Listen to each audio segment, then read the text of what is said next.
What's going on, folks? Welcome into this week's edition of Third and Long for Thursday Night Football. I'm Connor Roundtree. We're kicking off Week 6 the right way. Before we do, I just have to brag a little bit. We're up 16.95 units on our NFL bets this season. Head over to sportstreet.ca and get our Week 6 pick package right now, or subscribe and you'll have access to all of our picks throughout the year. Also, we're 4-0 on NHL bets through the first 2 nights of the NHL season, and we have an NHL pick package up there too for the first week of the season. We're going to do individual pick packages per week in the NHL like we do for football throughout the entire year, so we're going to be on the picks for you guys. Now, we have the 2-3 San Francisco 49ers, I said that one weird, versus the Seattle Seahawks, who are 3-2, and the Seahawks are hosting. They have the 12th man, and they have 3.5 points here to play with. San Francisco just doesn't look like a team that should be favored, and that's why this one's so hard to break down. This has to be the hardest breakdown that I've done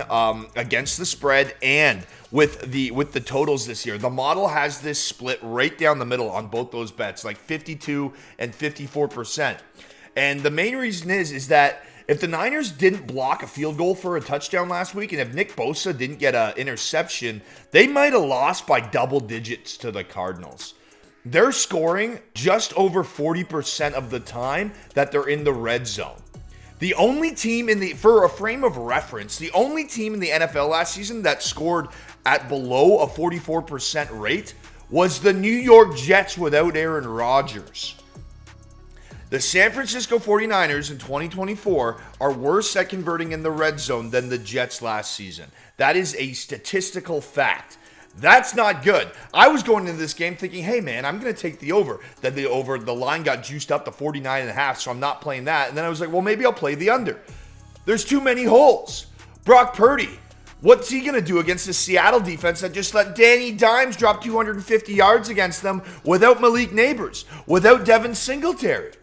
I think Brock Purdy's going to be able to go off. Yes, Seattle, they got home on 10% of their pass rush. They had a 10% sack rate. But against Brock Purdy, he gets the ball out of his hands so quick, I don't think that's going to be there. So this is going to be a really weird game. I'm also not sold on Geno Smith. Yeah, he's thrown for 280 yards in 4 consecutive weeks. However, he's been trailing, and that's why. Brock Purdy's eclipsed 230 yards in every single game this season. So maybe we do a same-game parlay with the quarterbacks up over 225 yards, something like that, if we expect this to be a bit of a shootout. But then we look at the fact it's a divisional game. Historically low scoring. Thursday Night Football, historically low scoring. So all the stats are saying take the over. All the metrics are saying take the under. And we're just going to stay away from it and play some player props. And our first player prop that we love for you, not necessarily like this is guaranteed to hit, but this has some great underlying metrics to it. And it's George Kittle for an anytime touchdown at plus 185. So the value is clearly there. And he's been the one bright spot in this dismal red zone offense for the 49ers. He's caught 6 of 7 targets inside the 20-yard line, and 3 of those for touchdowns this season. He also eats up 35% of all San Francisco's target share, and that number jumps to 60%.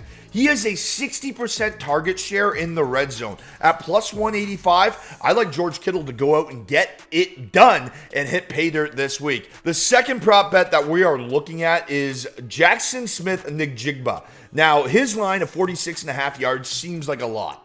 However, the Niners have allowed an average of 78 receiving yards, the 4th most in the NFL, and a league-high 18.5 yards per reception to receivers from the slot. Njigba runs over 86% of his routes from the slot. He averages 51.4 yards per game this season. That's over this line, and I like him to go up over this receiving line at dash 115. I think that's a great bet. Obviously, the matchups there against the San Francisco defense that's been eaten alive in the slot. He is the Seattle slot man, and as we said earlier, Geno Smith has been slinging it over 280 yards in 4 consecutive games and leads the NFL in passing. I think taking one of his receivers for an over on a receiving prop is probably a good idea. And our last prop bet of the night, folks, it's Kenneth Walker for 20 receiving yards at dash 105 over on PointsBet. 20 plus receiving yards.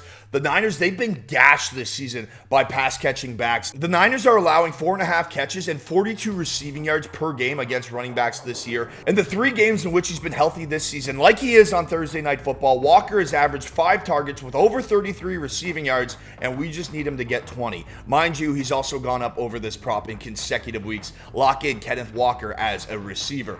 Folks, make sure you head over to sportstree.ca right now and check out our NFL pick package for all of our bets and our betting model analysis for each and every one of these bets that we've been talking about. And we also have a few more. Folks, I'm Connor Roundtree. Enjoy the football.